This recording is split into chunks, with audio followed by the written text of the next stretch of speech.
தந்தை, மகன், தூய ஆவியாரின் பெயராலே ஆமென்.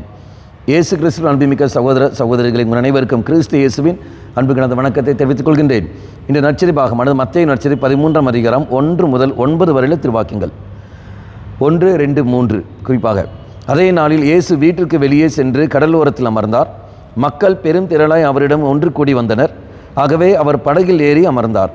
திரண்டிருந்த மக்கள் அனைவரும் கடற்கரையில் நின்று கொண்டு இருந்தனர். அவர் உவமைகள் வாயிலாக பலவற்றை குறித்து அவர்களோடு பேசினார்.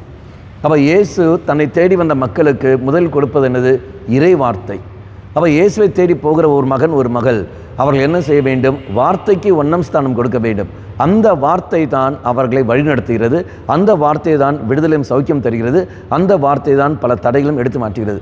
அப்போ இயேசுவிடத்தில் தேடி வந்தவர்களெல்லாம் இயேசு எடுத்தவண்ணே அற்புதங்கள் அடையாளங்கள் எல்லாம் செய்வது மாறாக இறை வார்த்தைக்கு முக்கியத்துவம் கொடுக்கின்றார். அப்படி என்றால் குடும்பத்தில் ஆலயத்தில் நாம் தேடி வருகின்ற பொழுது, தெய்வத்தை நாம் தேடி வருகிறோம் என்றால், திருப்பலியில் நாம் பங்கெடுக்கிறோம் என்றால், நாம் செய்கிற ஒரு காரியம் இறை வார்த்தைக்கு நாம் ஒன்றாம் ஸ்தானம் கொடுத்து நாம் வர வேண்டும். அப்படி என்றால் பிரசங்கத்துக்கு முன்னாடியே நாம் வர வேண்டும். அப்போ பிரசங்கத்துக்கு முன்னாடி வர வேண்டும், அதுக்கான தயாரிப்பு இருக்க வேண்டும். அதுதான் வாசகங்கள் படிக்கிற போது. அப்படி என்றால் திருப்பலிக்கு முன்னாடியே குறைந்தது ஒரு 15 நிமிடமாவது நாம் ஆலயத்தில் அமர்ந்து கொண்டு அன்றைய வாசகங்களை பற்றி சிந்திக்கிற சமயத்தில், தியானிக்கின்ற சமயத்தில் இறை வார்த்தை பகிர்கின்ற பொழுது இதா தெய்வம் நமக்கு வெளிப்படுத்தி தருவார்.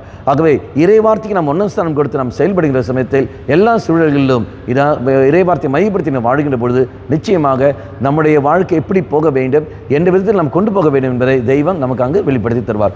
ஆகவே இறை வார்த்தைக்கு முக்கியத்துவம் கொடுத்து செயல்பட நாம் முயற்சிப்போம். கண்களை மூடிக்கொள்ளுங்கள். நல்லவனாய் தெய்வமே, வார்த்தைக்கு முக்கியத்துவம் கொடுத்து செயல்பட சக்தி எனக்கு தந்துள்ளும்.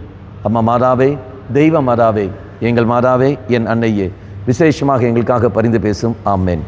தந்தை, மகன், தூய ஆவியாரின் பெயராலே ஆமென்.